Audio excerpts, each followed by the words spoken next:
नमस्कार प्रिय दर्शकों, एक बार पुनः आप सभी के सामने एक ज्ञानवर्धक और एक प्रेरणादायक प्यारी सी वीडियो लेकर हम हाजिर हुए हैं। चाहे मर जाना मगर यह 3 बातें स्त्रियों को कभी मत बताना। मित्रों, आज की वीडियो बड़ी ही ज्ञानवर्धक और बहुत ही रोचक है। आज की वीडियो का मकसद है कि कभी भी इन 3 बातों को स्त्रियों को या अपनी पत्नियों को कभी नहीं बतानी चाहिए। जो भी पुरुष ये 3 बातें स्त्रियों को बता देता है तो वह पुरुष सदा के लिए ही करीब रहता है और हमेशा दुखी रहता है। तो प्रिय दर्शकों, वह कौन सी 3 बातें हैं जो पुरुषों को मरते दम तक अपनी पत्नी या स्त्री को नहीं बताना चाहिए? मेरे प्रिय दर्शकों, ये 3 बातें हम आपको एक छोटी सी कहानी के माध्यम से बताने जा रहे हैं। प्रिय दर्शकों, आज की हमारी ये कहानी बहुत ही ज्ञानवर्धक और बहुत ही प्रेरणादायक है। इसलिए आप सभी दर्शकों से आग्रह करते हैं कि आज के इस ज्ञानवर्धक कहानी को, ज्ञानवर्धक प्रसंग को अपने मित्र बंधु तक अवश्य शेयर कीजिएगा ताकि उन्हें इस ज्ञानवर्धक कहानी का लाभ प्राप्त हो सके। प्रिय दर्शकों, अगर आपने अभी तक हमारे इस चैनल को सब्सक्राइब नहीं किए हैं तो सब्सक्राइब जरूर कर ले। तो ज्यादा समय बर्बाद ना करते हुए आज के इस प्रस्तुति को शुरू करते हैं। चाहे मर जाना मगर यह 3 बातों को भूल कर भी मत बताना। प्रिय बंधुओं, प्राचीन समय की बात है। एक नगर में एक राम गोपाल नाम का एक व्यक्ति रहा करता था। राम गोपाल मन से बहुत ही भोला था और बहुत ही सीधा साधा था। मित्रों, उसने अपने जीवन में कभी किसी प्रकार का कोई पाप नहीं किया था और राम गोपाल की जो पत्नी थी थोड़ी भुलक्कड़ स्वभाव की थी और राम गोपाल के छोटे छोटे बच्चे भी थे। प्रिय बंधुओं, राम गोपाल अपनी पत्नी से किसी भी प्रकार की किसी भी बात को नहीं छुपाता था और राम गोपाल अपने घर में अकेले ही काम करने वाला था। जिस नगर में राम गोपाल रहा करता था उस नगर में सबसे गरीब केवल राम गोपाल ही था। उसके अलावा नगर में कोई भी गरीब नहीं था। तो हर कोई राम गोपाल की पत्नी और राम गोपाल का गरीब होने के कारण मजाक उड़ाया करते थे। प्रिय दर्शकों, राम गोपाल अपने गांव में जो बड़े बड़े सेठ थे उनके यहाँ नौकरी क्या करता था और उनकी गायों को चराया करता था, उनकी भैंस चराता था और इसी वजह से राम गोपाल का घर का चल रहा था। उनसे ही 2 टाइम की रोटी मिल रही थी। परंतु एक दिन की बात है कि किसी कारणवश राम गोपाल जिस सेठ के यहाँ काम किया करता था उस सेठ ने राम गोपाल को बुलाता है और राम गोपाल से कहता है कि राम गोपाल, अब तुम्हें कल से आने की कोई जरूरत नहीं है क्योंकि हमने तुम्हारे अलावा किसी दूसरे को काम पर रख लिया है। इसकी वजह से अब हम तुम्हें नहीं रख पाएंगे और तुम्हारी जो पिछले महीने की पगार है उसे ही तुम ले जा सकते हो और यहाँ से जा सकते हो। उसके बाद राम गोपाल सेठ से अपने पिछले महीने की पगार लेकर अपने घर आ जाता है। राम गोपाल बहुत ही दुखी होता है और फिर घर आकर राम गोपाल जैसे ही अपनी पत्नी को पैसे देता है तो राम गोपाल की पत्नी बहुत ही खुश होती है। परंतु उसके बाद राम गोपाल जब अपनी पत्नी को बताता है कि मेरी नौकरी छूट चुकी है, अब कल के बाद मैं कहीं नहीं जाऊंगा। उस दिन के बाद से राम गोपाल अपने घर में ही रहता था क्योंकि राम गोपाल के पास अब कोई भी काम नहीं था। प्रिय दर्शकों, उसके बाद देखते ही देखते कई दिन बीत गए परंतु राम गोपाल को कोई भी काम नहीं मिल रहा था और घर में रखे हुए जो पैसे थे जो उसे उसके सेठ ने दिए थे वो भी धीरे धीरे खर्च हो रहे थे। उसके बाद राम गोपाल इस बात को सोचने लगता है कि अब हमारे घर का खर्चा कैसे चलेगा। हमारे घर में कमाने वाला केवल मैं अकेला हूँ और मुझे कुछ ना कुछ तो करना ही होगा, वरना इस तरह तो हम भूखे मर जाएंगे। दोस्तों, इस प्रकार देखते ही देखते कई दिन बीत गए और फिर एक ऐसा समय आता है जब राम गोपाल के घर में खाने के लिए एक दाना भी नहीं बचता है। राम गोपाल बहुत ज्यादा उदास हो जाता है और फिर मन ही मन अपने आप को कोसने लगता है। और फिर एक दिन की रात को राम गोपाल को अपनी पत्नी और अपने बच्चों के साथ भूखा ही सोना पड़ता है। और फिर जैसे ही दूसरे दिन सवेरा हुआ तो राम गोपाल घर से थोड़ी दूर एक जंगल में जाता है। जंगल में लकड़ियां काटने के लिए जाता है। तो राम गोपाल जैसे ही जंगल में लकड़ियां काटने के लिए जाता है तो राम गोपाल को एक संत दिखाई देते हैं। जैसे ही राम गोपाल को वह संत दिखाई देते हैं तो वह राम गोपाल संत के नजदीक जाता है और फिर संत राम गोपाल को देखकर अपनी आंखें खोल लेते हैं। राम गोपाल उस विद्वान संत को प्रणाम करता है और प्रणाम करने के बाद उनके पैरों में गिर जाता है और कहता है कि हे पितामहे गुरुदेव, मेरे घर में खाने पीने के लिए दाना पानी नहीं है, मेरे बीवी और बच्चे भूखे मर रहे हैं। कृपया करें मुझे कोई ऐसा सुझाव दें जिसकी वजह से मेरा घर ठीक तरह से चल सके। प्रिय दर्शकों, इस प्रकार विनती करने के बाद वह संत राम गोपाल की ओर देखता है और वह संत राम गोपाल की ओर देखकर यह पता है कि वह बहुत ही सीधा है। उसने अपने जीवन में आज तक कोई पाप नहीं किया है।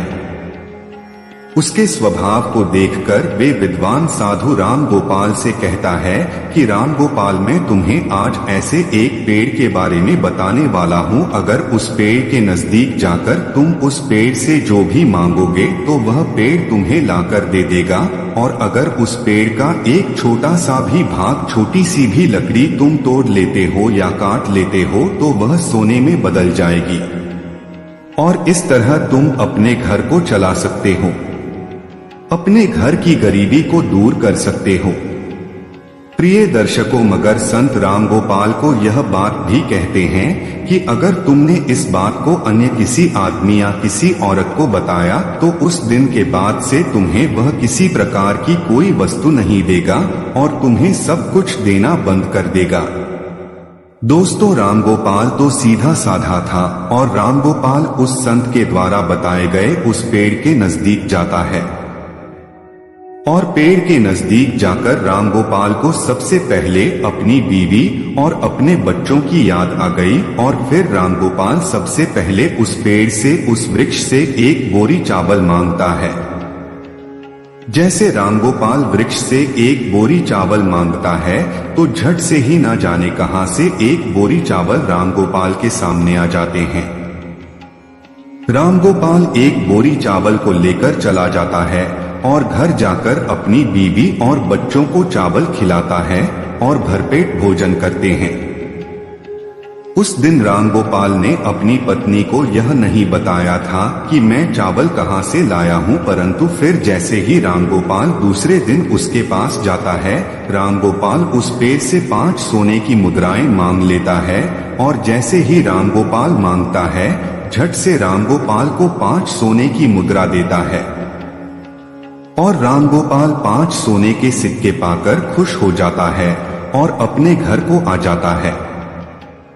घर आकर राम गोपाल अपनी पत्नी को 5 सोने के सिक्के देता है तो राम गोपाल की पत्नी भी बहुत खुश होती है और उसके बाद राम गोपाल अपनी पत्नी को सारी बातें बता देता है, क्योंकि राम गोपाल की पत्नी ने जैसे ही राम गोपाल के हाथ में 5 सोने के सिक्के देखे तो वे राम गोपाल से पूछे लगी कि आखिर तुम यह कहां से लाए हो। तो राम गोपाल अपनी पत्नी को सारी बातें बता देता है।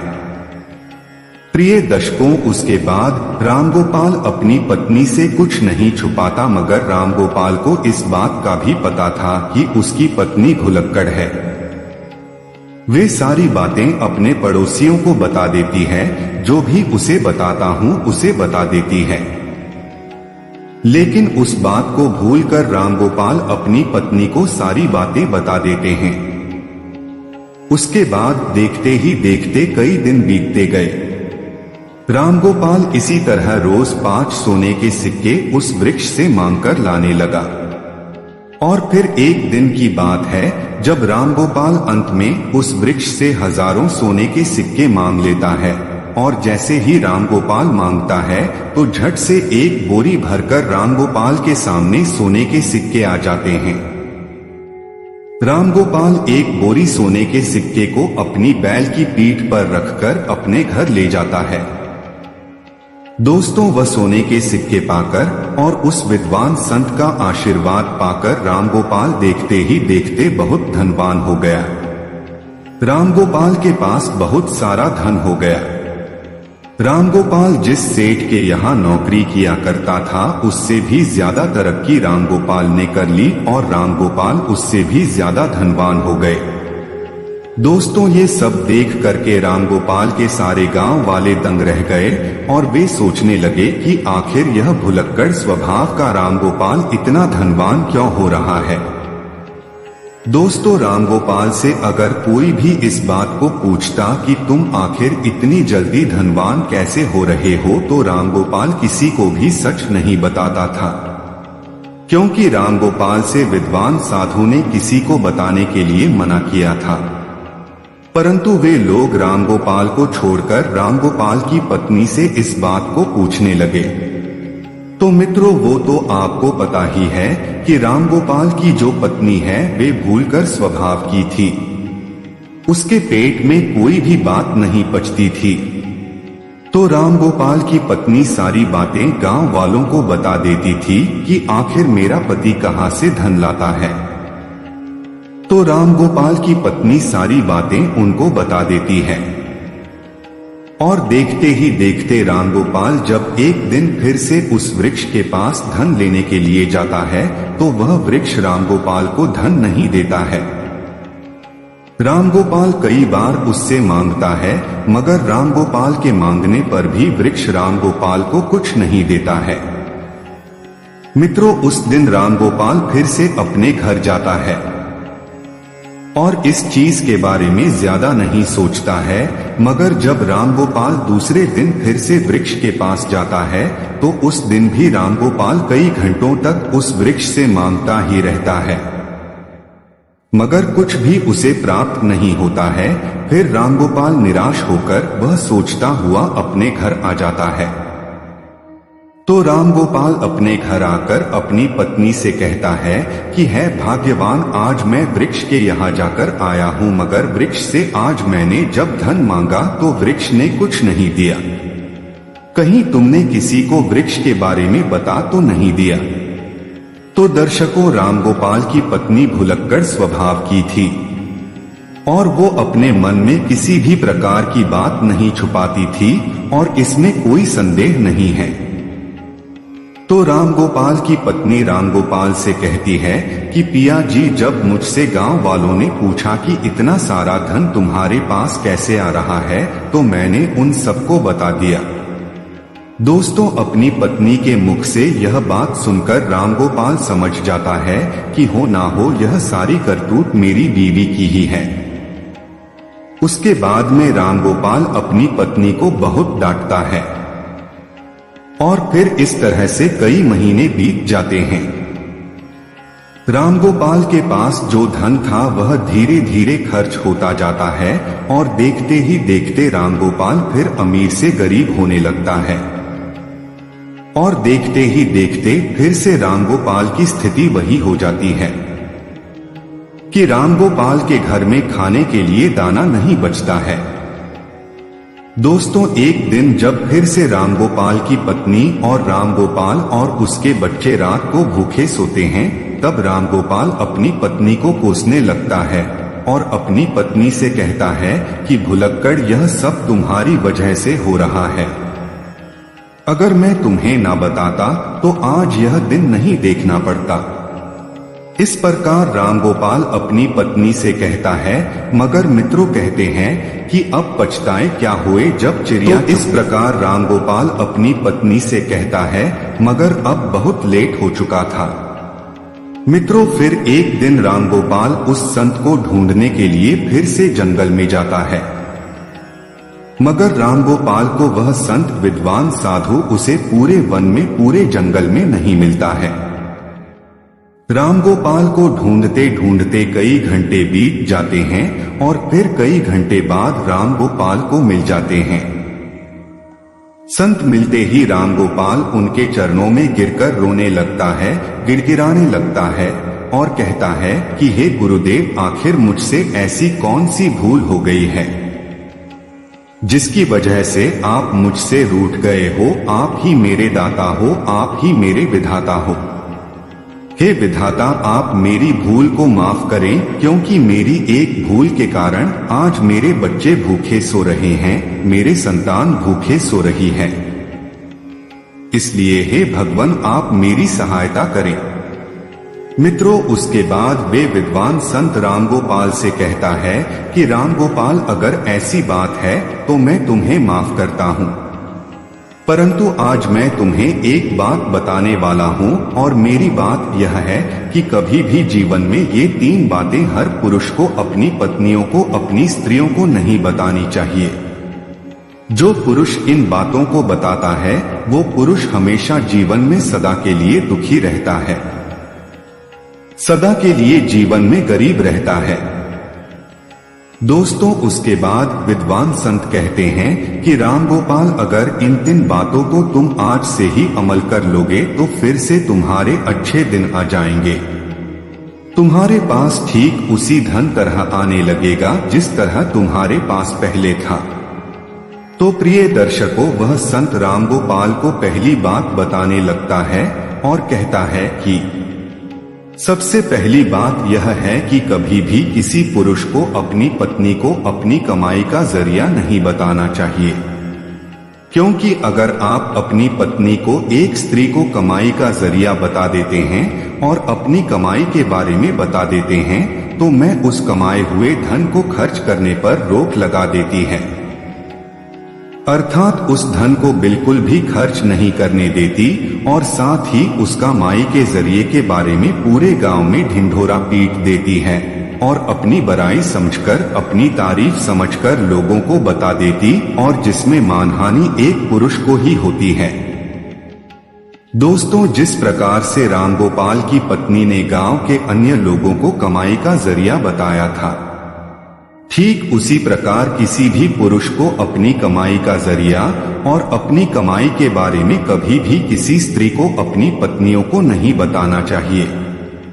दोस्तों, दूसरी बात कि किसी भी पुरुष को अपनी पत्नी को अपनी कमजोरी नहीं बतानी चाहिए, क्योंकि जो पुरुष अपनी पत्नी को कमजोरी बताता है तो वह खुद फंस जाता है, क्योंकि अगर आप अपनी पत्नी को अपनी कमजोरी बताते हो तो वह बार बार आपकी कमजोरी को पकड़ लेगी और आपसे अपना काम करवाने लगेगी। उस कमजोरी को पकड़कर आपको दबाने लगेगी, और अगर आप अपनी कमजोरी अपनी पत्नी को बता देते हैं तो आप अपने जीवन में हमेशा पछताते ही रहोगे। दर्शकों, इसलिए किसी भी पुरुष को अपनी पत्नी को अपनी कमजोरी नहीं बतानी चाहिए।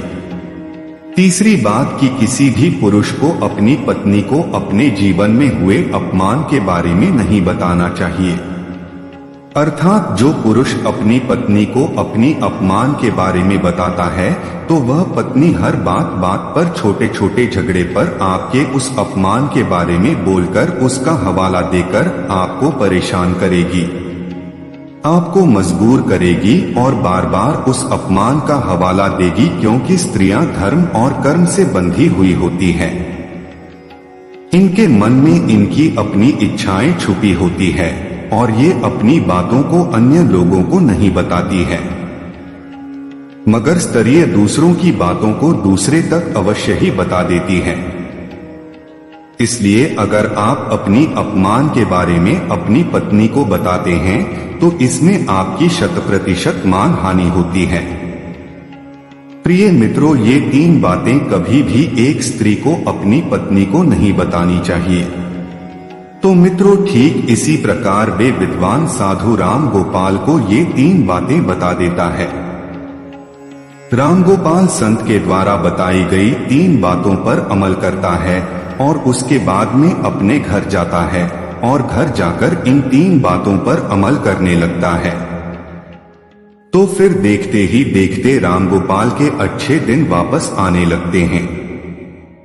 मगर उसके बाद में रामगोपाल उस विद्वान संत के द्वारा वही 3 बातों पर अमल करने लगता है, और जब अपनी पत्नी को 3 बातें नहीं बताता है तो रामगोपाल फिर से रंग से राजा बन जाता है। तो दोस्तों इस प्रकार यह 3 बातों को अपनी पत्नी से नहीं बतानी चाहिए। दोस्तों यह कहानी आप सभी को कैसी लगी कमेंट बॉक्स में जरूर बताइएगा। अगर अच्छी लगी हो तो वीडियो को लाइक और शेयर कर दीजिएगा और कमेंट में जय श्री कृष्ण जरूर लिख दीजिएगा। प्रिय दर्शकों, वीडियो को अंत तक देखने के लिए आप सभी का धन्यवाद। जय श्री कृष्ण।